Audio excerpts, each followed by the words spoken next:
வணக்கம் நேயர்களே, ஆயுத எழுத்திற்கு உங்களை வரவேற்பது நான் கார்கே. தமிழக முதலமைச்சர், திமுக தலைவர், அதிமுக பாஜக கூட்டணி அமைஞ்சிருக்கே, இந்த கூட்டணி எப்படி பார்க்குறீங்க அப்படின்ற கேள்விக்கு தனியார் நாளிதழ் கேட்ட அந்த கேள்விக்கு இது ஏற்கனவே 2 முறை இதே கூட்டணியை நாங்கள் தோற்கடிச்சிருக்கோம், இப்போ 3வது முறை அமைச்சிருக்காங்க, இந்த கூட்டணியை மக்களே தோற்கடிப்பாங்க அப்படின்றார். அதே நேரத்தில் 2024 இவங்க பிரிஞ்சிருந்த மாதிரி இருந்தாங்க, ஆனால் உண்மையிலே அவங்க ஒன்றாக தான் செயல்பட்டாங்க அப்படின்ற குற்றச்சாட்டையும் கூட முதலமைச்சர் முன்வைத்திருக்கிறார். அதே நேரத்தில் எங்களுடைய கூட்டணி வலுவாக இருக்குது, பார்ப்பீங்க அப்படின்றார். அதிமுக பாஜக கூட்டணி தோல்வி கூட்டணி அப்படின்னு விமர்சிக்கிறாரா? முதலமைச்சருடைய இந்த கணிப்பு கருத்து சரியா தவறா அப்படின்னு விவாதிக்க இருக்கிறோம். சிறப்பு விருந்தினரோடு திமுக தரப்பிலிருந்து செய்தி தொடர்பாளர் திருமதி ஆண்டாள் பிரியதர்ஷினி நிகழ்ச்சிக்கு அவரை வரவேற்கிறேன். தொடர்ந்து அரசியல் விமர்சகர் திரு புதுக்கோட்டை சீனிவாசன் இணைகிறார், அவரையும் நிகழ்ச்சிக்கு வரவேற்கிறேன். காங்கிரஸ் கட்சியிலிருந்து செய்தி தொடர்பாளர் திரு SRS இப்ராஹிம் அவர்கள் இணைந்திருக்கிறார், அவரையும் நிகழ்ச்சிக்கு வரவேற்கிறேன். நான் முதல்ல திரு புதுக்கோட்டை சீனிவாசன் ஆரம்பிச்சிடும். திரு புதுக்கோட்டை சீனிவாசன், 2 முறை தோத்துருக்கு இதே கூட்டணி, இதை விட பெரிய கட்சிகள்லாம் இருந்த கூட்டணி தோத்துருக்கு, 3வது முறையும் இந்த கூட்டணி தோற்கும் அப்படின்னு முதலமைச்சர் சொல்றாரு. என்ன களம் மாறி இருக்குன்னு பாக்குறீங்க? அதாவது ஊசி துவாரம் சரியில்லைன்னு சொல்லி சின்னதா இருக்குன்னு சொல்லி சல்லடை வருத்தப்பட்டுச்சுன்னு சொல்லுவாங்க. அது மாதிரி இருக்கு. அதற்கு முன்னால் ஆயுத எழுத்து தந்தி தொலைக்காட்சிக்கும் அவைக்கும் சக விருந்தினர்களுக்கும் பார்வையாளர்களுக்கும் வணக்கம். அதாவதுங்க, இந்த பொய்யை நோக்கிய பயணம் செய்தது திமுக. அப்ப கூட இருக்கிற நம்பிக்கை கூட துணைக்கு வராதுங்கிற உண்மை மாண்புமிகு முதலமைச்சருக்கு புரியலங்கிறது தான் ஆச்சரியம். என்ன கண யதார்த்தம்ன்றதே அவர் தெரியாம வெற்றி கூட்டணி தோல்வி கூட்டணி எல்லாம் அவர் வெளியில பேசிக்கிட்டு இருக்கிறாங்க. அப்ப கள யதார்த்தத்தை புரிஞ்சு கொள்ளல அவங்க. அதாவது அதிமுக தலைமையிலான கூட்டணி திமுக எதிர்ப்பு வாக்குகளை அறுவடை செஞ்சுக்கிட்டு இருக்கிறாங்க. இதுதான் உண்மையான நிலவரம். திமுக முழுக்க முழுக்க கூட இருக்கிற கூட்டணியை நம்பி இருக்கிற வாக்குகளை இழந்துகிட்டு இருக்கிறாங்க. இதுதான் யதார்த்தமான சூழல். இல்ல சார், இல்ல போன வருஷம் நடந்த தேர்தல்ல அதுபடி பார்த்தா 20% தான் அதிமுக, 18% தேசிய ஜனநாயக கூட்டணி, அதையே இப்படி சேர்த்து பார்த்தாலும் 38% தான் சார் இருக்கு. எங்க அறுவடை பண்றாங்கன்னு சொல்ல வரீங்க? அதாவதுங்க, போன வாட்டி மக்கள் ஏமாந்தாங்க. இவங்க கொடுக்கிற வாக்குறுதி எல்லாம் நம்பினாங்க. நீட்டுக்கு ரகசியம் என்னென்னமோ சொன்னாங்க. அதெல்லாம் நம்பி மக்கள் ஏமாந்தா காலமெல்லாம் மலையேறி போச்சு. இன்னைக்கு திமுக காட்டுற குரலி வித்தைய யாரும் நம்ப மாட்டாங்க. தமிழக மக்கள் முழுக்க முழுக்க திமுக எதிர்ப்புன்றதுதான் இந்த தேர்தல்ல 26 சட்டப்பேரவை தேர்தல்ல ஒரே அலை. அது என்ன அலைன்னா திமுக எதிர்ப்பு அலை தான். அப்ப அந்த எதிர்ப்பு அலை இன்றைக்கு அதிமுக கட்டமைச்சுட்டு இருக்கு. இந்த கூட்டணி வலுவான மக்கள் கூட்டணியா வெற்றி கூட்டணியா மக்கள்கிட்ட ரீச் ஆயிருக்கிறது. இந்த அடிப்படையை திமுக உணர்ந்து பல்வேறு உளவுத்துறை அறிக்கையெல்லாம் புரிஞ்சுக்கிட்டு இன்னைக்கு அது சாத்தியம் இல்ல, இது நமக்கு வெற்றி சாத்தியம் இல்லைன்ற அடிப்படையில இன்னைக்கு எதையோ பேசுறாங்க. ஆனா அதெல்லாம் நிதர்சனம் இல்லை அப்படிங்கறத திமுக புரிஞ்சுக்கணும். இல்ல, உங்க கூட்டணியை விமர்சிக்கிறதாலே இது சாத்தியம் இல்ல அச்சப்படுறாங்கன்னு சொல்ல முடியுமா திமுகவை? இல்ல, அதிமுக இன்னைக்கு அதிமுக உடைய அரசு நடந்த காலங்கள், மாண்புமிகு எதிர்கட்சி தலைவர் ஐயா எடப்பாடியாருடைய கடந்த கால அரசு, அந்த அரசையும் இன்றைக்கு திமுக அரசையும் ஒப்பிட்டு பாக்குறாங்க மக்கள். இன்னைக்கு திருச்சியில பாருங்க, ஒரு குடிநீர் கூட, ஒரு பாதுகாப்பான குடிநீர் இந்த அரசால கொடுக்க முடியல. அப்ப இன்றைக்கு சட்டம் ஒழுங்கு, போதை கலாச்சாரம், இதெல்லாம் மக்கள் மிகப்பெரிய மனநிலைக்கு, எதிர் மனநிலைக்கு இந்த அரசுக்கு எதிராக மாறிக்கிட்டு இருக்கிறாங்க. அப்ப அதனால அதிமுக ஆட்சி வெயிலின் அருமை நிழலில் தெரிகின்ற மாதிரி அதிமுக மீது நம்பிக்கை வைக்கிறாங்க, அந்த கூட்டணி மீது மக்கள் நம்பிக்கை வைக்கிறாங்க. இதுதான் இன்னைக்கு யதார்த்தமான உண்மை.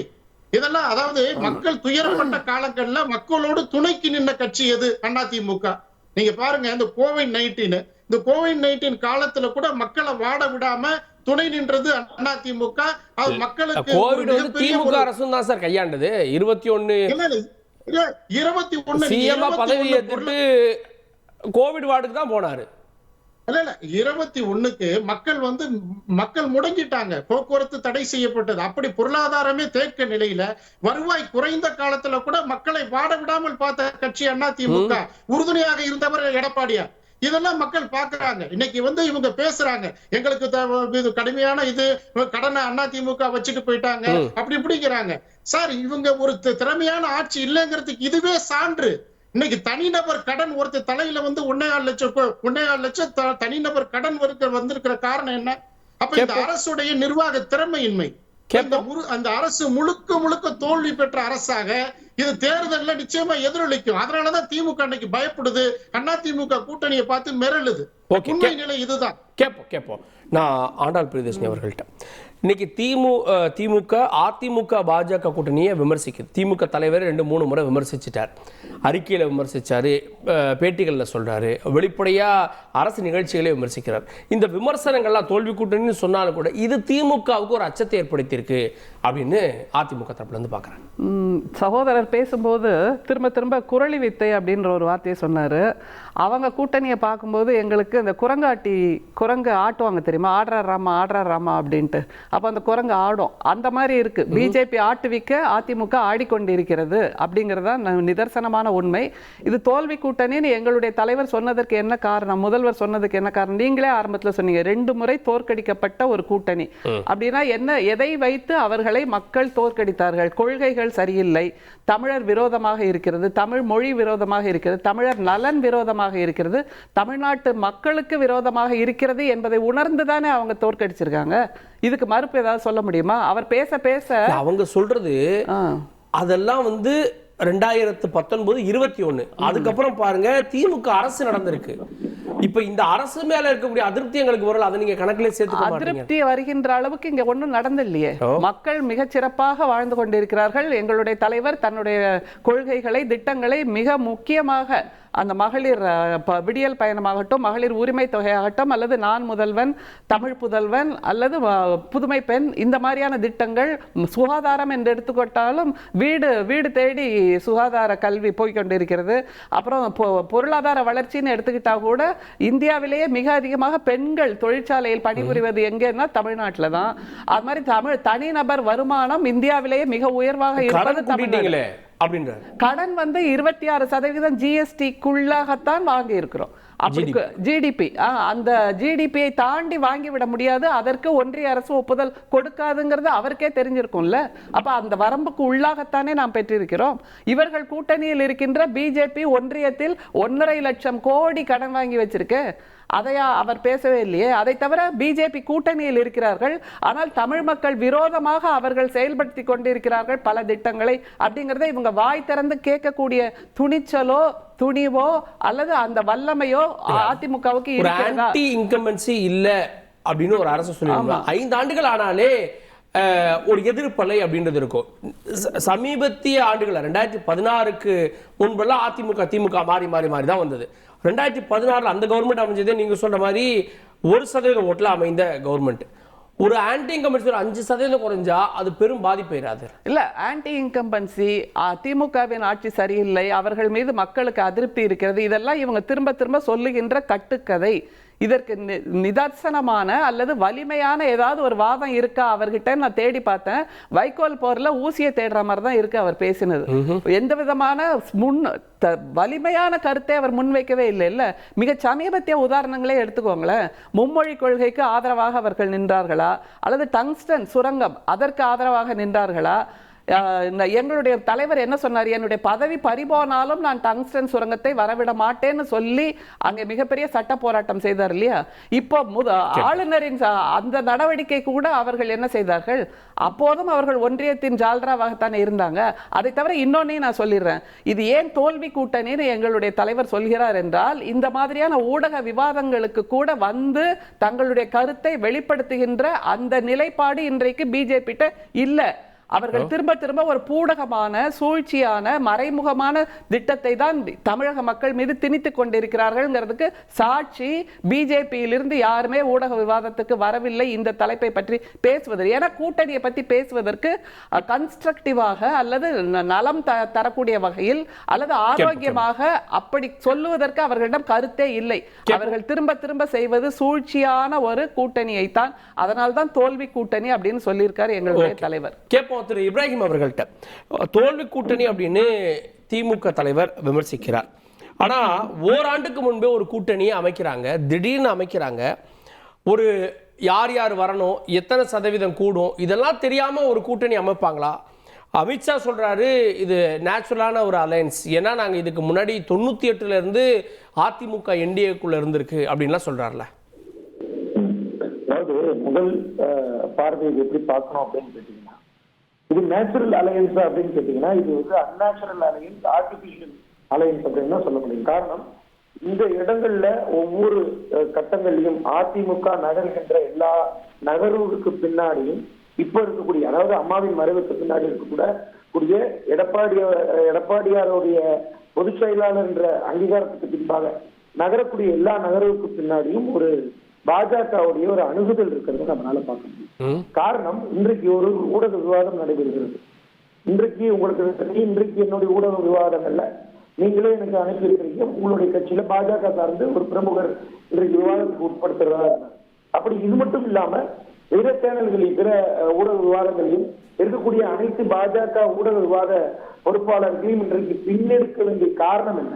அப்போ இன்றைக்கு ஊடக விவாதம் ஏற்பட்டால் கூட இந்த கூட்டணியில் விரிசல் ஏற்பட்டு விடும் என்ற ஒரு ஒற்றை புள்ளியை நோக்கி பாஜக தெல்ல தெளிவாக இருப்பதன் காரணத்தினால்தான் இன்றைக்கு அந்த ஊடக விவாதங்களில் கூட பாஜகவினர் கலந்து கொள்ளவும். அப்ப இந்த அதிமுக கூட்டணி என்பது, அதிமுக பாஜகவின் கூட்டணி என்பது செயற்கையான கூட்டணியா இயற்கையான கூட்டணியா என்றால் செயற்கையான கூட்டணி, சூழ்ச்சிக்கான கூட்டணி. இதற்கு ஒரு அச்சாரமாக ஒரு விஷயத்தை பார்க்கலாம். வருகின்ற 28ஆம் தேதி இரட்டலைக்கான வழக்கு இருக்கிறது. பிப்ரவரி 12ஆம் தேதி இரட்டலையை தேர்தல் ஆணையம் விசாரிக்க கூடாது என்ற வழக்கை சென்னை உயர்நீதிமன்றத்தில் இபிஎஸ் அவர்கள் வழக்கு தாக்கல் செய்திருந்தார். அந்த வழக்கு தள்ளுபடி செய்யப்படுகிறது. பிப்ரவரி 25ஆம் தேதி நேரடியாக அமித்ஷாவை டெல்லியில் சென்று இபிஎஸ் அவர்கள் டெல்லியில் சென்று நேரடியாக பார்வையிட்டு கூட்டணி சார்ந்து பேசுகிறார். அதே நேரத்தில் ஏப்ரல் 11ஆம் தேதி நேரடியாக இரட்டலைக்கான தேர்தல் ஆணையத்துடைய விசாரணையை தொடங்குகிறது மத்திய அரசு. அதே நேரத்தில் அமித்ஷா இங்கு தமிழ்நாட்டில் கூடாரம் அளித்து கூட்டணி குறித்து விவாதம் ஏற்படுகிறது. அப்போ இந்த இடத்துல நம்ம ஒரு விஷயத்தை பார்க்க முடிகிறது, தெல்ல தெளிவா ஒரு பிகர் தெரிகிறது. என்னன்னா, ஒரு கட்டத்தில் பாஜகவிற்கு இரட்டலையை அதாவது விட்டு கொடுத்து விடுவோம் என்று எடப்பாடி அவர்களுடைய அச்சம்தான் இன்றைக்கு எடப்பாடி மற்றும் அதாவது பாஜக மற்றும் அதிமுகவுக்கான கூட்டணி அப்படின்றத பார்க்க முடியுது. இரண்டாவது கட்டம், பாஜகவில அமித்ஷா அவர்கள் உள்துறை அமைச்சர் நேரடியாக ஒரு சபையில, அதுவும் சக கட்சி இந்த மண்ணில் இந்த மாநில கட்சியாக பல முறை ஆட்சி புரிந்த கட்சியில உங்களுடைய உட்கட்சி விவகாரத்துல தலையிட மாட்டோம்னு சொல்லும் போதே ஒரு விஷயம் தெரிவித்து நீங்க உட்கட்சி விவகாரத்தை சொல்லி வந்தது அண்ணாமலை மட்டுமல்ல, அமித்ஷாவுடைய வற்புறுத்தல் தெரிந்து அண்ணாமலை பேசியிருக்காங்க. இவங்க என்ன சொல்றாங்க, அண்ணாமலை தான் காரணம், அண்ணாமலை நீக்குங்கன்றாங்க. அம்பு எய்தவரை விட அம்பு எய்ய விட்டவர் தான் முக்கியம். அப்ப அமித்ஷாவுக்கு தான் அம்பு எய்திருக்கிறார். அப்ப அமித்ஷாவோட கூட்டணி வைக்க கூடாது, நீங்க பாஜக கூட கூட்டணி வைக்க கூடாது. இப்ப நாங்க என்ன சொல்றோம், காங்கிரஸ் மற்றும் திராவிட முன்னேற்ற கழகத்துடைய கூட்டணி என்பது இன்றைக்கு மாண்புமிகு முதலமைச்சர் ஸ்டாலின் அவர்களுடைய வெற்றிக்கான கனியை தெல்ல தெளிவாக 2026 சட்டமன்றத்தில் ஊன இருக்கிறது என்பதை ஊர்ஜிதப்படுத்த இருக்கிறது என்பதை நாங்கள் தெல்ல தெளிவாக எடுத்து வைக்கிறோம். காரணம், 2019 தேர்தலாக இருக்கட்டும், 2024 நாடாளுமன்ற தேர்தலாக இருக்கட்டும், காங்கிரசுக்கு மற்றும் திராவிட முன்னேற்ற கழகத்திற்கும் பிற கட்சிகள் தமிழகத்தில் இருக்கக்கூடிய கூட்டணி கட்சிகளுக்கு பெரும்பான்மை ஆதரவை மக்கள் நல்கியிருக்கிறார்கள். அதே நேரத்தில் 1980 இந்திரா காங்கிரஸ் இருந்த காலத்துல அன்றைக்கு ஆளும் கட்சியாக இருந்தது அன்றைக்கு இருந்த எம்ஜிஆர் அவர்கள். அப்பொழுது அண்ணா திராவிட முன்னேற்றத்தை விட்டுவிட்டு திராவிட முன்னேற்ற கழகம் சார்பாக கலைஞர் அவர்கள், முத்தமிழர் அவர்கள் கூட்டணி ஏற்படுத்துகிறார். இந்திரா காங்கிரஸ் சார்பாக அன்றைக்கு 16 கட்சி திமுக கூட்டணியில் ஈடுபடுகிறது. 23 இடங்களை இந்திரா காங்கிரஸ் வெற்றி பெறுகிறது. அது 21 இடத்தை வெற்றி பெற்றாங்க.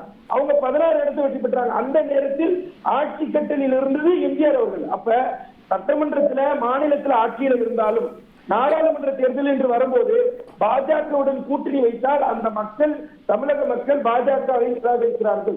இது சட்டமன்றத்திலும் எதிரொலித்ததாக தான் நம்ம பார்க்க முடியும். இதுல சமீபத்திய வரலாறு 2006 திமுக காங்கிரஸ் உள்ளடக்கிய கட்சிகள் வெற்றி பெறுகிறது.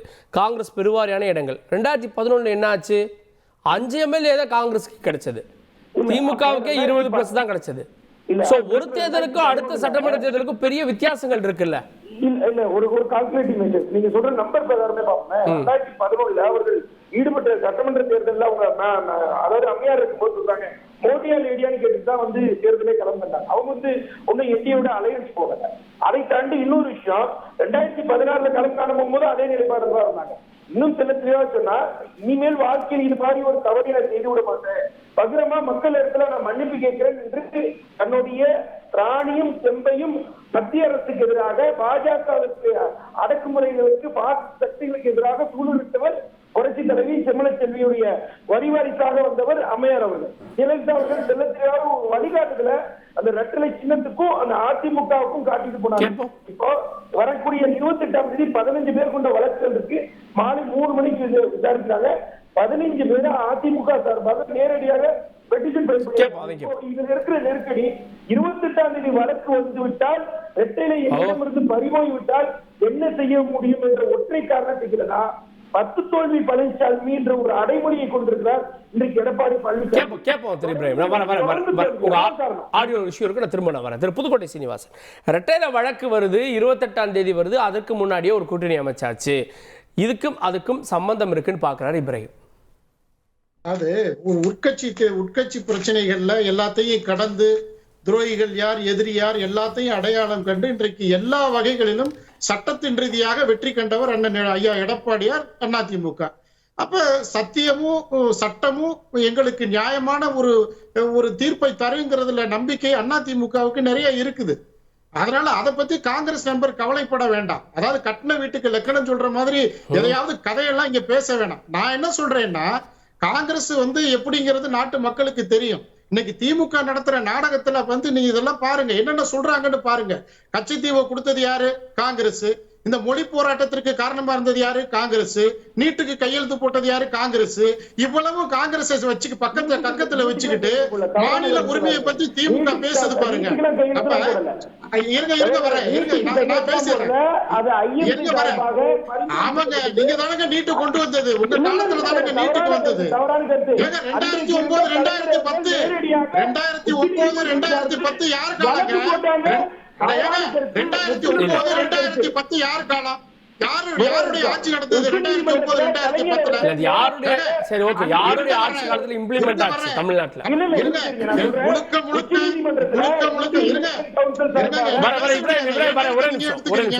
நான் பேசுறேன், நீங்க பேசுங்க. தமிழீழ மக்கள்ல இருந்து அவ்வளவு வேதனைகளுக்கு உள்ளான காங்கிரஸ கக்கத்துல வச்சுக்கிட்டு திமுக மாநில உரிமை பேசுது. இவ்வளவு நடந்துகிட்டு இருக்குது இந்த கூட்டணியில. அப்ப நீங்க அதிமுக விமர்சனம் பண்ண வேண்டிய திராணி எங்க இருக்கு உங்களுக்கு? அப்ப மக்கள் விரோதத்தை தொடர்ந்து செய்கின்ற திமுக கூட்டணியை பத்தி மக்களுக்கு நல்லா தெரியும். எந்த இடத்துல வெற்றி பெறணும், எந்த இடத்துல வந்து வியூகம் அமைக்கணுங்கிறது அதிமுகவுக்கு தெரியும். அதுல திரு புதுக்கோட்டை சீனிவாசன், ஒரு தேர்தலுக்கு இன்னொரு தேர்தலுக்கு மாறுதல் இருக்கான இருக்கு. ஆனா அவர் சொன்ன மாதிரி அதிமுகவும் தொடர்ந்து தோத்துட்டே இருக்கு, இந்த கூட்டணியும் தொடர்ந்து தோத்துட்டே இருக்கு. 2019 சொல்றாங்க, 21 கூட்டணியா தோற்றுறது. 2019 இருந்து வரக்கூடிய வெற்றி தோல்விகளுக்கு திரு இபிஎஸ் மட்டுமே பொறுப்பு, அவருடைய தோல்வி மட்டுமே 10 அப்படின்னு திரு இப்ராஹிம் சொல்றாரு.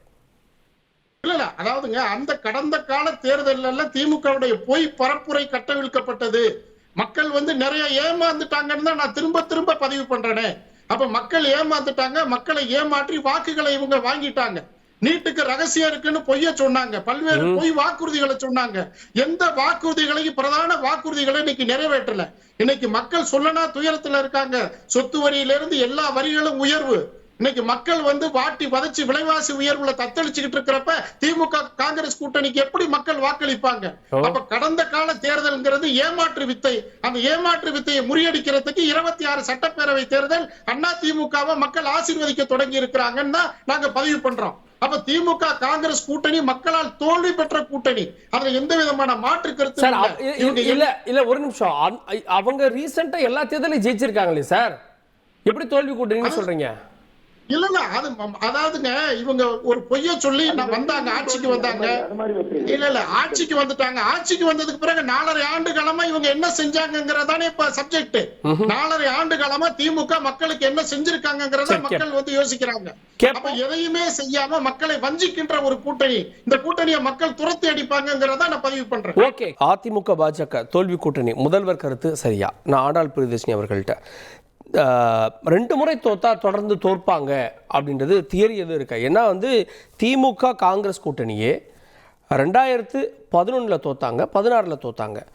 ஆனால் அடுத்து 19 ஜெயிக்கிறாங்க, 21 ஜெயிக்கிறாங்க. ஸோ அப்படி வெற்றி தோல்விகள் மாறி மாறி வந்திருக்குல்ல. வெற்றி தோல்வி மாறி மாறி வர்றது சகஜம்தான், யாருமே மறுக்கல. ஆனா எந்த கொள்கையை சொல்லி இவங்க மக்கள்கிட்ட போறாங்கிறதான நம்மளோட கேள்வி. அவர் திரும்ப திரும்ப பொய் பரப்புரையால் திமுக வெற்றி பெற்றதுன்னு சகோதரர் ஸ்ரீனிவாசன் சொல்றாரு. அப்படின்னா அந்த பரப்புரையை கேட்டு வாக்களித்த தமிழ்நாட்டு மக்களை அவர் கொச்சைப்படுத்துகிறார், கேலி செய்கிறார், ஏளனம் செய்கிறார் அப்படிங்கிறதான் உண்மை. ஏன்னா அவ்வளோ தூரம் அறிவில்லாதவர்களா, முட்டாள்களா தமிழ்நாட்டு மக்கள், வாக்களிக்கின்ற தமிழ்நாட்டு மக்கள் அரசியல் உணர்வு இல்லாதவர்களா, அரசியல் தெளிவு இல்லாதவர்களா? அப்படின்னா முற்ற முழுக்க திமுகவுக்கு வாக்களித்த அத்தனை பேரையும் அவர் கொச்சைப்படுத்துகிறார். அவங்கள்ட்ட தான் இவங்க போய் திரும்பவும் நிற்க போறாங்க. அவங்க ஒரு கேள்வி கேட்பாங்க, 50 ரூபாய் கேஸ் விலை ஏறிச்சு மோடி அரசாங்கத்தில், அதுக்கு நீங்க என்ன பதில் சொல்ல போறீங்கம்பாங்க. உலகளாவிய அளவில் கச்சா எண்ணெயோட விலை குறைஞ்சப்ப கூட இந்தியாவில் இன்னமும் பெட்ரோல் டீசல் விலை அதே மாதிரி தானே இருக்கு. அதுக்கு நீங்க என்ன சொல்ல போறீங்க? பிஜேபியோட கூட்டணியில தானே இருக்கீங்க, நீங்க அதை கேட்க மாட்டீங்களா அப்படின்னு சொல்லுவாங்க. அப்புறம் தொகுதி சீரமைப்பு, மறுசீரமைப்புக்கு உங்களோட பதில் என்ன அப்படிங்கிறதையும் அவங்க கேட்பாங்க, அதுக்கும் பதில் சொல்ல மாட்டாங்க. அப்புறம் மொழி, மும்மொழின்னு திரும்ப திரும்ப வராங்க. இப்ப மகாராஷ்டிரால கூட ஹிந்தி கட்டாயம்னு ஆக்கியாச்சு இல்ல, அதைத்தானே எங்களுடைய தலைவர் முதல்லயே உணர்ந்து நாங்கள் 3வது மொழியை ஏற்க மாட்டோம், செம்மொழி இருக்க மும்மொழி எதற்கு என்கின்ற ஒரு கேள்வியை சொல்கிறார். என்றால் தமிழ்நாட்டு மக்களின் மொழியை காக்கின்ற ஒரு காவலனாக, ஒரு அரணாக எங்களுடைய தலைவர் இருக்கிறார். நீங்க என்ன பண்றீங்க அப்படின்னு ஒரு கேள்வியை இவங்கள்ட்ட கேட்பாங்களா இல்லையா? அவங்க சொல்றது 5 ஆண்டுகள்ல நாங்க நல்லாட்சி கொடுத்தோம், அதுக்கு தானே எங்களுக்கு வந்து 75 எம்எல்ஏஸ் கொடுத்தாங்க, இப்போ 5 வருஷம் ஆச்சு, இன்னும் அது கூடும்ல அப்படின்ற கணக்கு சொல்லுவாங்க. இல்ல அந்த 75 எம்எல்ஏக்குள்ள எதற்காக வந்ததுங்கிறத நீங்க முதல்ல நினைச்சு பார்க்கணும். இவர்கள் கூட்டணியில் இருந்தார்கள், அதனால் கிடைத்ததுதானே தவிர இவங்களோட முற்ற முழுக்க இவங்களோட பலத்துல வந்துதாங்கிறது ஒரு கேள்வி. அதுவும் தவிர இப்போது இருக்கின்ற திமுக அரசு அவர்கள் 10 ஆண்டுகளில் செய்யாத பல சாதனைகளை இந்த 4 ஆண்டில் எங்களுடைய தலைவர், நம்முடைய முதல்வர் செய்து முடித்திருக்கிறார்ங்கிறத நீங்க மறுக்கவே முடியாது இல்ல. சகோதரர் ஸ்ரீனிவாசன் பேசும்போது அவர் என்னவோ இது நாள் வரைக்கும் இந்த 4 ஆண்டு காலமாக தமிழ்நாட்டிலேயே இல்ல, திடீர்னு எங்க இருந்தோ வந்து சிவாஜி செத்துட்டாரா அப்படின்ற மாதிரி அவர் கேட்பதாக எனக்கு தோன்றுகிறது. தமிழ்நாட்டை கண் திறந்து பார்க்கவே மாட்டேன் என்கிறார். அதிமுக திமுக அரசை விமர்சிக்கிறாங்க. ஆமா, நீங்க மகளிர் உரிமை கொடுக்கிற விஷயத்துல இருந்து அதுலேயும் விமர்சிக்கிறாங்க. பால் விலை, அதே மாதிரி மின் கட்டணம் ஏறிடுச்சு, வீட்டு வரி ஏறிடுச்சுன்னு தொடர்ந்து விமர்சிக்கிறாங்க.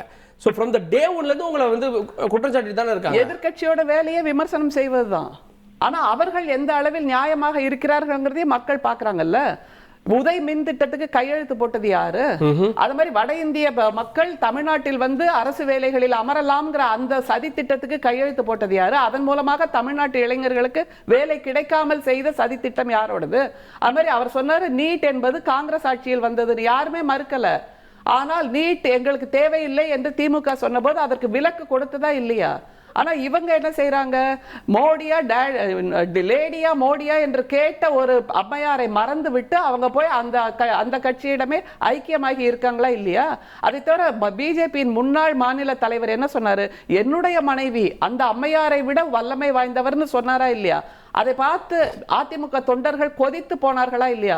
இப்போ அந்த கொதிப்பு நிலை, கோபம் எதுவுமே இல்லாமல் இவர்கள் போய் சரணாகதி அடைந்திருக்கிறார்கள். அதனால் இது தோல்வி கூட்டணி கூடவா? இல்ல அதே நேரத்துல பொது எதிரி திமுகவை வீழ்த்தக்கூடிய வியூகம் இதுன்ற அதான் பொது எதிரி தான் எப்போதுமே, இமயமலை எப்போதும் திமுக தான்.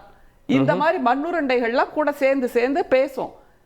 அவர்கள் அடிவாரத்தில் இருக்கக்கூடிய மண்ணுருண்டைகள். நாங்கள் திமுக எப்போதுமே இமயம்தான். அது இப்போது இல்ல, தோன்றிய காலத்திலிருந்து, நீதி கட்சி காலத்திலிருந்து கொள்கைகளால் வடிவமைக்கப்பட்ட இமயம் எங்களுடைய திமுக.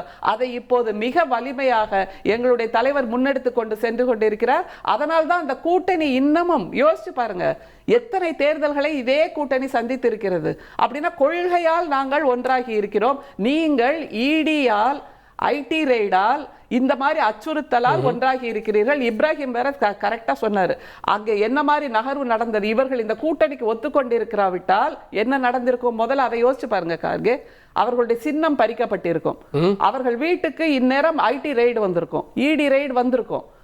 அதிலிருந்தெல்லாம் தன்னை காப்பாற்றிக் கொள்வதற்காக செய்த ஒரு கட்டாய கூட்டணி.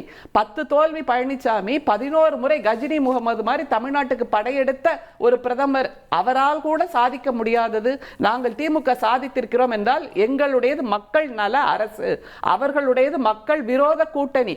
எந்த இடத்துல நீங்க சொல்லுங்க அவங்க தமிழக மக்கள் நலனுக்கு சார்பாக நிற்கிறார்கள், அவர்களுடைய குரலை கேட்கிறார்கள், அவர்களுக்கான கொள்கைகளை அவர்கள் வடிவமைத்திருக்கிறார்களா? எல்லா இடத்திலும் ஒன்றியத்தில் இருக்கின்ற பிஜேபி தமிழ்நாட்டுக்கு துரோகம் செய்து கொண்டிருக்கிறது என்றால் அதை தட்டி கேட்கின்ற உரிமையோ அல்லது தட்டி கேட்கின்ற வல்லமையோ எங்களுடைய தலைவருக்கு தானே இருக்கு. அந்த ஒரு குரலை எழுப்பி இருக்கிறாரா? ஒரு பூனை மியாவுன்னு கத்துற அளவுக்கு கூட எடப்பாடி அவர்கள் பேசவே இல்லையே எங்கேயுமே. கேட்போம். திரு புதுக்கோட்டை சீனிவாசன், இப்ப பாஜக எதிர்ப்பையும் சேர்த்து அதிமுக சுமக்க வேண்டிய கட்டாயம் இருக்கும் இந்த கூட்டணி அமைச்சு. அதுக்கு முன்னாடி என் அன்பு சகோதரி ஆண்டாள் பிரியதர்ஷினி மிக சிறந்த இலக்கியவாதி. அதாவதுங்க ஒரே ஒரு செய்தி, பெண்ணியத்தை அதிமுக மிகப்பெரிய அளவுல மதிக்கக்கூடிய ஒரு இயக்கம். இந்த கட்சியினுடைய தலைவரே பொதுச் செயலாளர் புரட்சி தலைவி அம்மா. அப்ப பண்பாட்டோடு நாகரிகத்தோடு போகின்ற கட்சி அதிமுக. திமுக இருக்கிற அமைச்சர்கள் பேசுற மாதிரி வைணவமா சைவமான மதத்தையோ பெண்களையோ கொச்சைப்படுத்துற இயக்கம் அல்ல. நான் ஒன்னே ஒண்ணு சொல்றேன், எது பொய்ன்னு நீங்க சொல்றீங்க? அருள் கூர்ந்து பார்வையாளர்கள் பாக்குறாங்க. அதிமுக எந்த இடத்துல பொய்ன்னு நீங்க சொல்ல விரும்புறீங்க? 22 உயிர்கள் இன்றைக்கு நீட்டுக்காக போயிருச்சு ஒண்ணு. அதற்கு அடுத்து 2016 புரட்சி தலைவி அம்மா எந்த அளவு நீட்டுக்காக ஒரு ஆண்டு விலக்கு வாங்கினாங்கன்னா இல்லையா? இதே போராட்டத்துல மத்திய அரசை எதிர்த்து ஒரு ஆண்டு விலக்கு புதுச்சேரிக்கு வாங்கினாங்க, தமிழகத்துக்கு வாங்கினாங்க. அதை தொடர்ந்து 21 ஐயா எடப்பாடியார் அதிமுகவுடைய அரசு உள்ஒதுக்கீடு 7.5. இது மாதிரி நான் பட்டியல் நிறைய சொல்றேன். நான் 4.5 ஆண்டு காலமா திமுக மக்களுக்கு ஆற்றிய பணிகளை பட்டியல் போட முடியுமா? நீங்க 10 தோல்வி பழனிசாமின்னு சொல்றீங்க. அதாவது தோல்வியில தான் சார் ஒரு வெற்றியை கண்டுபிடிக்க முடியும், ஒரு அடையாளத்தை சேகரிக்க முடியும். அப்ப பல்வேறு தோல்விகளை கடந்தாலும் கழகம் இன்னைக்கு உறுதி தளராம தொண்டர்களையும் தமிழக மக்களையும் போராடி சந்திச்சிருக்கு. அப்ப இந்த திமுகவினுடைய அத்தனை கொடுமைகளுக்கு மக்கள் விரோதத்துக்கும் 26 சட்டப்பேரவை தேர்தல் மிகப்பெரிய வெற்றியை தரும். அப்ப அதாவது வெற்றி இல்ல நீங்க திமுக எதிர்ப்பை முன்னிலைப்படுத்தி இந்த தேர்தலை சந்திக்கிறீங்க. ஆனா நீங்க கொண்டு வர்ற கொள்கை பாஜகவோடு சேர்ந்த கொள்கை, அதை முன்னிலைப்படுத்தினா உங்களுக்கு இந்த வாக்கு வருமா? இல்ல கூட்டணி, அதாவது கொள்கை வேறு கூட்டணி வேங்கிறது தான் அடிப்படை நாதமே அதிமுக இருக்கு. இப்ப பாஜகவினுடைய வாக்கு இதுவரையும் அவங்க பெற்றிருக்கிற வாக்கு, அதிமுகவினுடைய உழைப்பு, இதுவரையும் மக்கள் கொடுத்திருக்கிற அங்கீகாரம், இதெல்லாம் சேர்த்து திமுக எதிர்ப்புன்ற ஒற்றை நிலை ஒண்ணு சேர்றப்ப ஒரு மிகப்பெரிய வெற்றியை நோக்கி அதிமுக கூட்டணி போகுங்கிறதா எங்களுடைய நிலைப்பாடு. திமுக முழுக்க மக்கள் விரோதத்தையும் மக்கள் எதிர்ப்பையும் சந்திச்சுக்கிட்டு இருக்கிறாங்க. களத்துல இவங்க என்ன செஞ்சாங்கன்னு காலரை தூக்கி விட்டு ஒண்ணு சொல்லுங்க. அதிமுக அரசு எந்தெந்த அளவு பட்டியல் போட்டு நான் தர்றேன். மருத்துவ கல்லூரியா? இதே இணக்கமா இருந்து 11 மருத்துவ கல்லூரியை கொண்டு கொடுத்திருக்கிறாங்க. மருத்துவ உள்கட்டமைப்பு இன்ஃப்ராஸ்ட்ரக்சர் அத்தனையும் அதிமுக கொடுத்திருக்குது. அப்ப இன்றைக்கு எல்லா நிர்வாகத்திலையும் படுதோல்வி. டார்ச் லைட் வச்சு இன்னைக்கு மருத்துவத்துறையில அறுவை சிகிச்சை செய்யறத பத்திரிகையெல்லாம் பார்க்கிறோம். அப்ப வெட்கி தலை குனிய வேண்டிய அளவிற்கு ஒரு திமுக அரசு இதை மக்கள் ஏத்துக்கிட்டு 26ல மறுபடியும் வாக்களிப்பாங்களா? என்ன நம்பிக்கையில அம்மா பேசுறாங்கன்னு எனக்கு தெரியல. முழுக்க திமுக தோல்வி பெற்ற நிலையில இருக்குது. அதிமுக கூட்டணி வெற்றியை நோக்கி நகருது. இதுதான் யதார்த்தம். பெண்களை மதிக்கும் கட்சி அப்படிங்கிறாரு. ரொம்ப ஆச்சரியமா இருக்கு. ஏனென்றால் பெண்களை மதிக்கவே செய்யாத ஒரு பிஜேபியோடு போய் கூட்டணி சேர்ந்துட்டு நாங்க பெண்களை மதிக்கிறோம் அப்படின்னு சொல்றது எப்படி? அந்த மணிப்பூர் காட்சியை நம்ம இன்னும் யாரும் மறக்கவே இல்லை, அதை நினைவுல தான் வச்சிருக்கோம். அவ்வளவு வேதனையான ஒரு காட்சி. அடுத்தது 22 உயிர்கள் நீட்டால் உயிரிழப்பு அப்படிங்கிறாரு. அவர்களுடைய அம்மையார் அதுக்கு நீட் விலக்கு வாங்கினாங்களா இல்லையா? ஆனா இப்போது கூட்டணி சேர்ந்திருக்கும் போது நீட்டை பற்றி எடப்பாடி அவர்கள் என்ன நிலைப்பாடு வைத்திருக்கிறார்கள்? இன்னைக்கு அவங்க கண்ணீர் அஞ்சலி செலுத்துறாங்க. ஆனா அதற்கு காரணம் இவர்களும் தானே. நீட்டுக்கு கையெழுத்து போட்டது யாரு? நீட்டுக்காக யார் கையெழுத்து போட்டா நாடாளுமன்றத்துல? அதை சொல்லுங்க. அதிமுக தான் அதை செய்தது. அப்புறம் இன்னொன்னு, பிஜேபி என்பது பெண்களுக்கும் எதிராக இருக்கிறது, சிறுபான்மையினர் நலனுக்கும் எதிராக இருக்கிறது. இப்ப உள்ள வக்ஃப் திருத்த சட்டம் என்பது சிறுபான்மையினருக்கு எதிராக இருக்கிறது. அதுல இவர்களோட நிலைப்பாடு என்ன? அப்ப முற்ற முழுக்க இந்தியாவில் பெண்கள் இருக்கக்கூடாது, நலமாக சிறுபான்மையினர் இருக்கக்கூடாது, அந்த 3% மக்களுக்காக மட்டுமே ஆட்சி செய்து கொண்டிருக்கின்ற ஒரு பிஜேபி அடுத்தது மாவட்டத்துக்கு ஒரு மருத்துவமனை, பொது மருத்துவமனை என்று கொண்டு வந்தது எங்களுடைய முத்தமிழறிஞர் கலைஞர்ங்கிறத மறந்துடக்கூடாது. அப்படி இவர்களுக்கு அக்கறை இருக்குன்னா இன்னமும் கூட ஒற்றை செங்கல்லோட மதுரையில எய்ம்ஸ் இருக்குல்ல, அதற்கு இவர்கள் என்ன செய்து கொண்டிருக்கிறார்கள்? பிஜேபியோட கூட்டணியில் இருக்கும்போது பக்கத்துல தானே உட்கார்ந்து இருக்கார் உள்துறை அமைச்சர். அவர்கிட்ட இதெல்லாம் வேண்டுகோளா சொல்லலாமா இல்லையா? ஆனா எந்த விதமான நிபந்தனையும் இல்லை என்று உள்துறை அமைச்சர் சொல்கிறார் என்றால் இவர்கள் எதையுமே கேட்காமல் ஐயா எங்களை ஐடி ரெய்டுல இருந்து காப்பாத்துங்க, இடி ரெய்டுல இருந்து காப்பாத்துங்க, எங்களை வாஷிங் மிஷின்ல போட்டு துவைச்சு காய போட்டுருங்க அப்படிங்கறத தான் அவங்க வேண்டுதலா வச்சிருந்திருக்காங்கிறது உண்மை. கேப்போம் இப்ராஹிம், இந்த கூட்டணி அமைஞ்சிருக்கு அப்படின்னா அதுக்கு முன்னாடி ஒரு கணக்கு 2024 தேர்தல்ல, நாடாளுமன்ற தேர்தலில் அதிமுக பாஜக கூட்டணி இருந்தா 10 இடங்கள்ல ஜெயிச்சிருக்குன்னு வந்திருக்கக்கூடிய வாக்கு சதவீதம் காட்டுது. இதுதான் இந்த கூட்டணி அடுத்த நிலைக்கு கொண்டு போயிருக்குன்னு நீங்க பார்க்கலையா? இல்ல, அப்படி பார்க்க முடியாது. அதற்கு முன்பு அதை நீங்க கேட்கிற கேள்வி என்பது சரியான கருத்து தான். என்னன்னா அந்த அதாவது இடத்துல வெற்றி பெறுறதோ, அந்த சீட்டு குறித்து இல்லை இடங்கள் குறித்து தொகுதியுடைய விவரங்கள்ல இவங்களுக்கு எந்த அளவுக்கு வெற்றி வாய்ப்பு சதவீதம் எல்லாம் பேசுறதுக்கு முன்னாடி இப்ப இருக்கக்கூடிய சகோதரர் சீனிவாசனுக்கு ஒரு விஷயம் சொல்ல வரேன். என்னதான் காங்கிரஸ் ஆட்சியில் இருந்தாலும் அந்த நேரத்துல கூட அதிமுகவுக்கு இது மாதிரியா ஒரு இடுக்கான நிலையை காங்கிரஸ் எடுத்து செல்லல. ஆனா இன்றைக்கு இருக்கக்கூடிய பாஜக அரசு அண்ணன் ஜெயக்குமார் அவர்கள் தெளிவாக சொல்றார், என்று தெளிவா சொல்ற ராயபுரத்துல பிரஸ் மீட்ல சொல்ற, நான் எல்லாம் முடிச்சூடா மனனா இந்த ஏரியால இருந்தேன், எம்எல்ஏவா இருந்தேன், நான் பாஜகவில் சேர்ந்த ஒரே காரணத்திற்காக தான் இன்றைக்கு நான் தோல்வி விட்டுருக்கிறேன்னு சொல்றாரு. அப்போ பாஜக என்ற ஒரு சக்தி என்பது தமிழக மக்களால் புறக்கணிக்கப்பட்ட ஒரு கட்சி, ஆட்சி மற்றும் சித்தாந்தம். இதுதான் முழுக்க காரணம். இதற்குதான் 1980 இந்திரா காங்கிரஸ் குறிப்பிட்டு காட்டுவதற்கான காரணம் என்னவென்றால் 1980 எம்ஜிஆர் ஆட்சியில் இருந்த போது கூட திமுக வந்தோட வெற்றி பெறாங்க. அப்போ நான் என்ன கேட்கிறேன், இதை தாண்டிக்காது ஒரு நீட் குறித்து ஒரு தவறான பிரச்சாரத்தை தொடர்ந்து அதிமுக பாஜக வருகிறது. இந்தியன் மெடிக்கல் கவுன்சில் என்பது அன்றைக்கு நீட் சார்பாக தெளிவாக அவங்களுக்கு ஆல் இந்தியா, இது இந்தியா முழுவதும் 15% கோட்டா இருக்கு. அவங்க ஒரு ரெஃபரன்ஸ் கொடுக்குறாங்க நீட் எடுக்க சொல்லி. அன்றைக்கு இருந்த தமிழ்நாட்டுடைய முதலமைச்சர் மாண்புமிகு முத்தமிழறிஞர் கலைஞர் அவர்கள் ஒரு நீட் விளக்கு கிடைக்கிறாரு. அதுக்கு காங்கிரஸ் எது மாதிரியான அழுத்தமும் தரவில்லை. தனி மாநிலத்துக்கான அந்த மாநிலத்துக்கு தகுந்தாற் போல வச்சுக்கிறேன்னு சொல்றாங்க. ஆனா பாஜக அது மாதிரியான போக்கை கடைபிடிக்கவில்லை. அதன் காரணமாக தான் நீட் இன்றைக்கு இருக்கிறது. ஒரு வருடத்திற்கு சராசரியாக 24 லட்சம் மாணவர்கள் அதனால் பாதிக்கப்படுகிறார்கள் என்று எங்களுடைய தலைவர் ராகுல் காந்தி அவர்கள் உறக்க நாடாளுமன்றத்தில் பதில் எழுப்பியும் கூட இன்றைக்கு வரைக்கும் பாஜக அதற்கு பதில் தராமல் தான் இருக்குது. அவர்களோட சுயாட்சி, மாநில சுயாட்சிக்கு அன்றைக்கு எம்ஜிஆர் அவர்கள் கருப்பு சட்டை அணிஞ்சிட்டு வந்தாரு 1980. ஆனா அன்றைக்கு சுயாட்சி தீர்மானம் மாண்புமிகு முதலமைச்சர் ஸ்டாலின் அவர்கள் கொண்டு வரும் போது வெளிநடப்பு செஞ்சுட்டாங்க அதிமுக. காங்கிரஸ் உட்பட எல்லா கட்சியும் ஆதரவு தெரிவிக்கிறாங்க.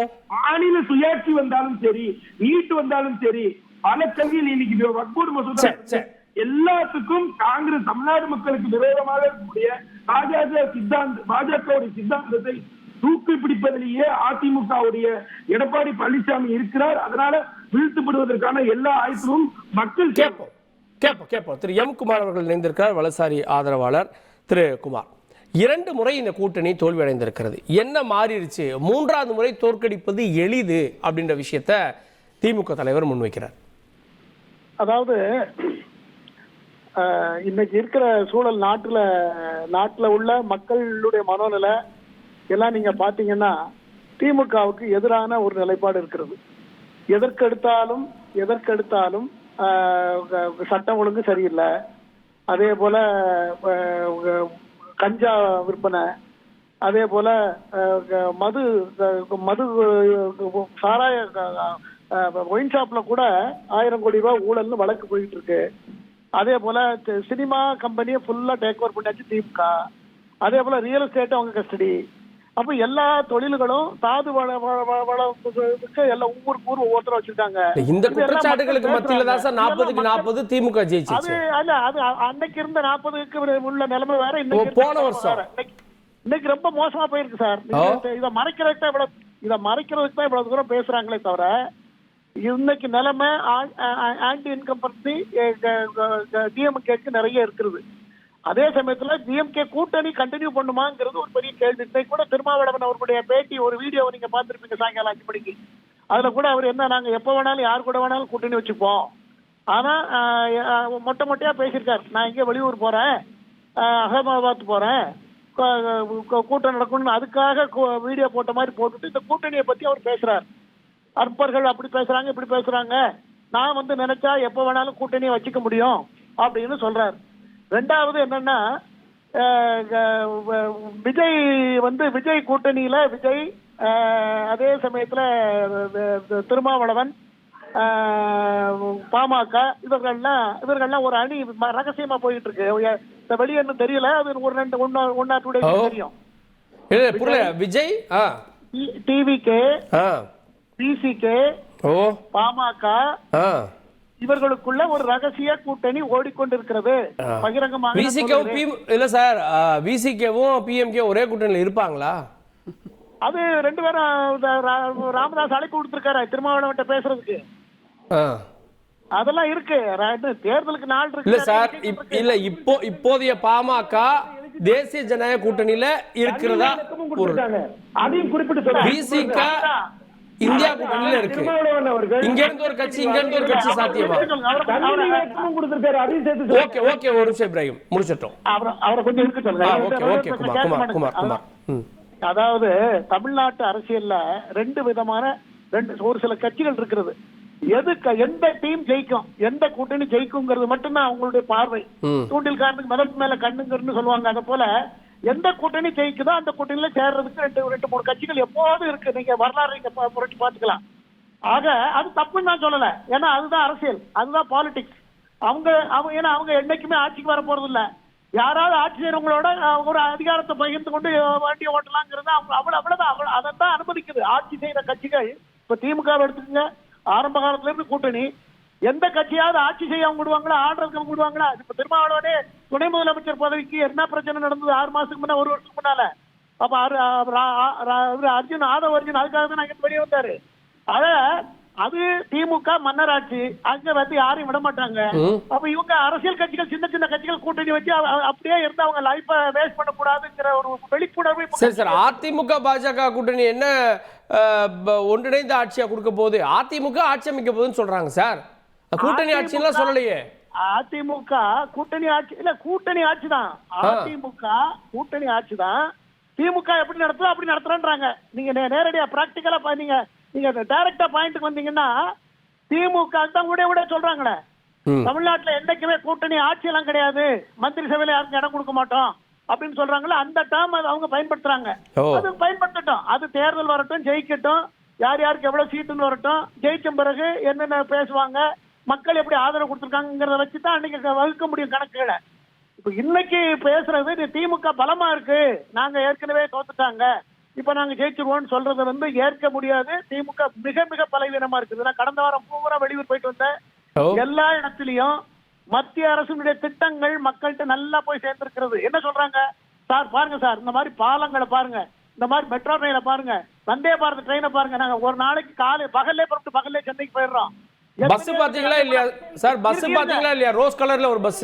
சொல்றாங்களா? ஒரு பாமர மக்களா இருக்கக்கூடிய மக்கள் சொல்றாங்களா? அதாவது விவசாயிகள்,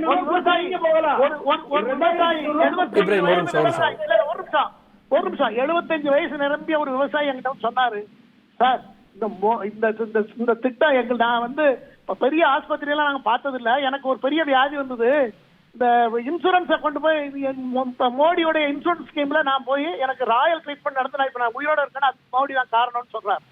இந்த மாதிரி மக்கள் பேசுறாங்க. பாஜகவுக்கு செல்வாக்கு மக்களிடம் வளர்ந்து கொண்டிருக்கிறது. அதிமுகவும் கூட சேர்ந்ததுனால நீங்க கடந்த 2024 2 ஓட்டையும் நீங்க கூட்டி பாருங்க. இன்னும் சில புது கூட்டணிக்கு அதிமுக ஒருங்கிணைந்து எப்படியாவது டிடிவி வந்துருவார். சின்ன சின்ன கட்சிகள் இவரு மற்ற சின்ன கட்சிகள் பூரா அதுல இணைய போகிறது. அதனால அது வலுவான கூட்டணியாக மாறும். திமுகவிற்கு வழக்குகள் பல வழக்குகளை சந்திக்கக்கூடிய சூழ்நிலை கூட இன்னைக்கு இருக்கிறது. டெல்லியில் உள்ள நிலவரம் திமுக சரியான ஒரு சில வழக்குகளை சந்திப்பதற்குரிய சூழல் இன்னைக்கு டெல்லியில் நிலவுகிறது. நான் இறுதியான கருத்து ஆண்டாள் பிரியதர்ஷினி அவர்கள், புதிய கட்சிகள் வர்றப்போ அந்த கூட்டணியும் பெருசாகும் அப்படின்ற பார்வையை முன்வைக்கிறாங்க. கூட்டணி பெருசா இருக்கிறதுங்கிறது பன்றி கூட்டம் கூட நிறைய இருக்கும். அதுக்கான ஓட் பர்சன்டேஜ் இருக்குல்ல, அப்படி நம்ம ஒப்பிட இல்ல போன முறை இரவு 2 மணிக்கு படிச்சவங்க இப்படி எல்லாம் இரவு 2 மணிக்கு சேர்ந்த கூட்டணி எல்லாம் வச்சுட்டு தானே அவங்க போன முறையும் தேர்தலில் போட்டிட்டாங்க. எண்ணிக்கை மட்டுமே பெரிதா, கொள்கை என்ன, அதுதானே மிக முக்கியம். இல்ல அது 2024 பாருங்க, 24ல அவங்க ஒரு 23%, இன்னொரு பக்கம் ஒரு 18% இருக்கு. இங்க பார்த்தாலே கிட்டத்தட்ட 40% வந்துருது. இப்போ சீமான் ஒருவேளை இங்க வராரு அப்படின்னா நிலைமை என்ன ஆகும்? நீங்க சீமானுக்கெல்லாம் ஒரு ஓட்டிங் இது இருக்குன்னு நினைக்கிறீங்களா? அவர் பெண்களை பற்றி எவ்வளவு கொச்சையா பேசல. 8% ஓகே, அது ஒரு காலத்துல. இப்போ அவர் எவ்வளவு மோசமாக பேசினார், அதையெல்லாம் பார்த்துட்டும் பெண்கள் வாக்களிப்பாங்க நீங்க நினைச்சிட்டு இருக்கீங்களா? அவருக்கு வாக்களிப்பது நம்முடைய மிக கொடுமையான விஷயங்கிறது பெண்கள் மத்தியில் இருக்கக்கூடிய உணர்வு. அவர் எப்படி பெண்களுக்கு அநீதி இழைத்திருக்கிறார். ஒரு பெண் கதறிட்டு இருக்காங்களே, அதுக்கெல்லாம் என்ன பதில் இருக்கு? இல்ல அந்த வாக்கு வங்கி இதெல்லாம் சேர்த்துதான் வாக்கு வங்கி அரசியல்பா. அது தனி இது தனின்னு இருக்கா? அப்படின்னு பார்த்தா மேலை நாடுகள்ல அந்த தலைவர் என்பவர் மிக சுத்தமானதாக தூய்மையானதாக இருக்க வேண்டும் இந்த மாதிரி விஷயங்கள்ல. அப்படி இங்க இருக்கா?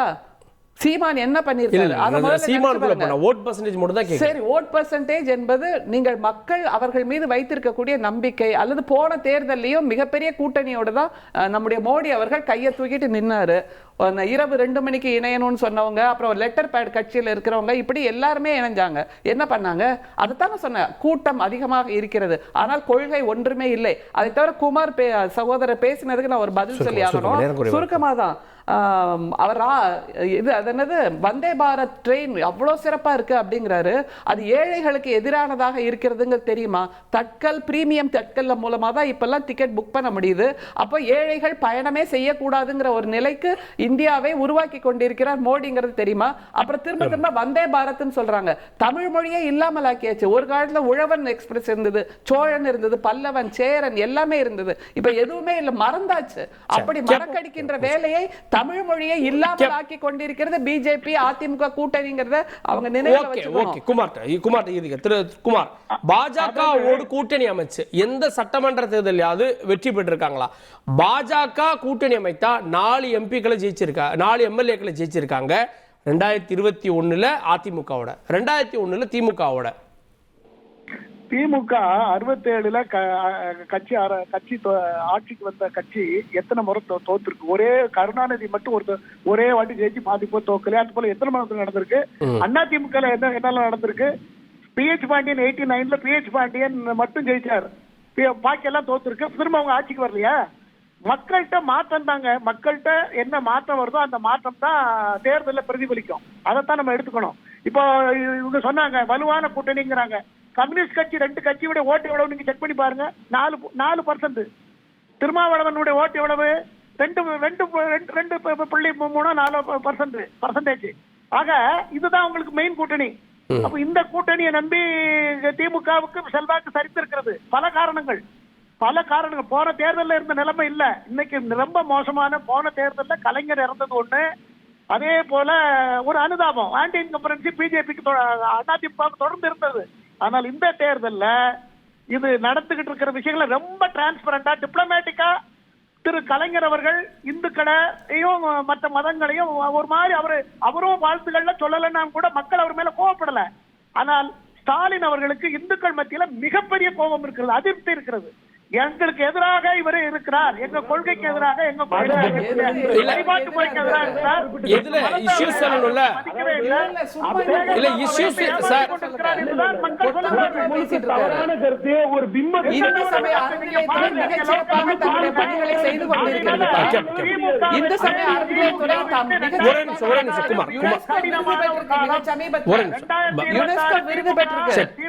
அவர் சொன்ன திமுகவுக்கு கடினமான காலமா இருக்க போது என்பது இன்றைய தேதியில் என்னுடைய கணிப்பு. நான் மனசாட்சிக்கு மீறி பேசக்கூடியதுல நான் பொய்யும் பேசல. ஓகே, மனசாட்சி ஒரே ஒரு குறுக்கீடு மேல திமுக ஜெயிக்கிறது வாய்ப்பு கிடையாது. ஓகே, குறுக்கீடு என்னுடைய கருத்து. இந்துக்களுக்கு எதிராக ஒரு பொத்தாம் பொதுவா ஒரு பேச்ச பேசிட்டே இருக்காரு. இது மிக தவறான ஒரு வாதம். யுனெஸ்கோ விருது பெற்றிருக்கு இந்து சமய அறநிலையத்துறை, அது மாதிரி ஒன்றிய அரசின் பாக் விருது பெற்றிருக்கு. அதனுடைய நடவடிக்கைகளை பொறுத்து அந்த தினந்தோறும் அன்னதானம் அளிக்கின்ற அந்த ஒரு திட்டத்துக்காக அது மாதிரி ஆயிரக்கணக்கான கோயில்களை குடமுழுக்கு செய்திருக்கிறோம். ஆயிரக்கணக்கான கோயில்களை சரி சார், இந்த குற்றச்சாட்டு தொடர்ந்து முன் வச்சிட்டு இருக்கீங்க. அது 24 ஓட்டு வாங்கிட்டால 26 வாங்கி தந்துருமா? இந்துக்களுக்கு எதிரானதுன்னா இவர்கள் தான் இந்துக்களுக்கு எதிரானவர்கள். அனைத்து சாதியினரும் அர்ச்சகராகலாம்ங்கிற திட்டத்துக்கு எதிரானவர்கள், பெண் ஓதுவார்கள்ங்கிற திட்டத்துக்கு எதிரானவர்கள், கருவறைக்குள் இந்துக்கள் போகக்கூடாது.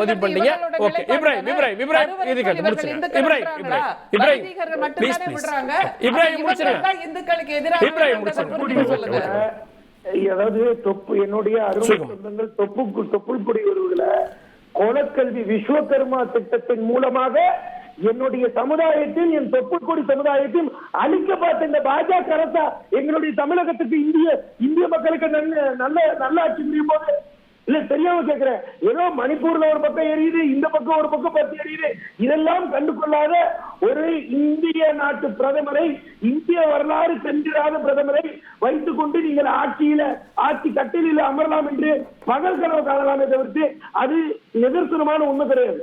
அதை தாண்டி அதிமுக பாஜக கூட்டணி குறித்து விவாதத்துல ஒரு விஷயத்தை மறந்தாச்சு. இந்த முறை இவர்கள் சொன்னாங்களே 2% விசிகா 4% கம்யூனிஸ்ட். ஏங்க இந்த 2% விசிகா 4% கம்யூனிஸ்ட் கட்சி எல்லாம் உங்க கட்சியோட சேர வேண்டியதானே? ஏன் சேர மாட்டாங்க?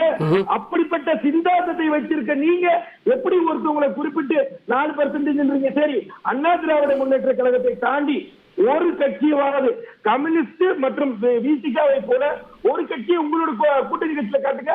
வெற்றிப்பாடு கட்சி ஏன் சொல்றோம்? அதனாலதானே சொல்றோம் 1% இல்லாத நீங்க கூட்டணிக்குள்ள இருக்கலையா? பாஜகவும் அதிமுகவும் இணை சேராத கூட்டணி தான் இது. கட்டாய கூட்டணி. இன்னும் சொல்ல போனா வற்புறுத்தி கூட்டணியில வைத்திருக்கிறார் அமித்ஷா அவர்கள். அதன் காரணமாக தான் கூட்டணி வைக்கிறார். ஒரே வரி 28ஆம் தேதி இரட்டலை விலக்கு வந்தால் கண்டிப்பா அமித்ஷாவிடம் மண்டியிட்டு தான் அதுதான் கண்டிப்பா ஒரே வரி. தவறு இல்லையே, மண்டியிடுன்ற வார்த்தை என்ன? அந்த இடத்துல நடந்த சம்பவம் தானே, இதுல வரலாறு நடந்த சம்பவம் தானே. ஏங்க 28ஆம் தேதி வழக்கு வருதுன்றதுக்காக ஒரு கட்சியை, அதுவும் பல முறை மாநிலத்துல நல்ல ஆட்சியாக இருந்த கட்சியும் நீங்க அடமான வைக்க பாக்குறீங்களா? அதுக்கு என்ன அர்த்தம் கேட்கிறா? மக்களின் வளர்ச்சிக்கு துளியும் அக்கறை காட்டாத கொள்கையில் நீர்த்து போனதற்கு பெயர் திராவிட மாடல்னு இவங்க சொல்றாங்க. அப்ப தமிழக மக்கள் வாழ்வாதாரத்தை காப்பதற்குத்தான் இன்றைக்கு அதிமுக தலைமையில் கூட்டணி. இது மக்களால் ஆசீர்வதிக்கப்பட்ட கூட்டணி. 2026 சட்டப்பேரவை தேர்தலில் அதிமுக கூட்டணி மிகப்பெரிய வெற்றியை பெறும். திமுக மிகப்பெரிய ஒரு எதிர்க்கட்சி வரிசையில் அமரும். பொறுத்திருந்து பார்க்கலாம். கூட்டணி நகர்வுகள் அடுத்தடுத்த நாட்கள் எப்படி இருக்க போகுது அப்படின்னு விவாதத்தில் இணைந்த சிறப்பு விருந்தினர்களுக்கு நன்றி. பார்த்தவங்களுக்கும் நன்றி நேயர்களே. தொடர்ந்து இணைந்தீர்கள் தந்தி தொலைக்காட்சியுடன்.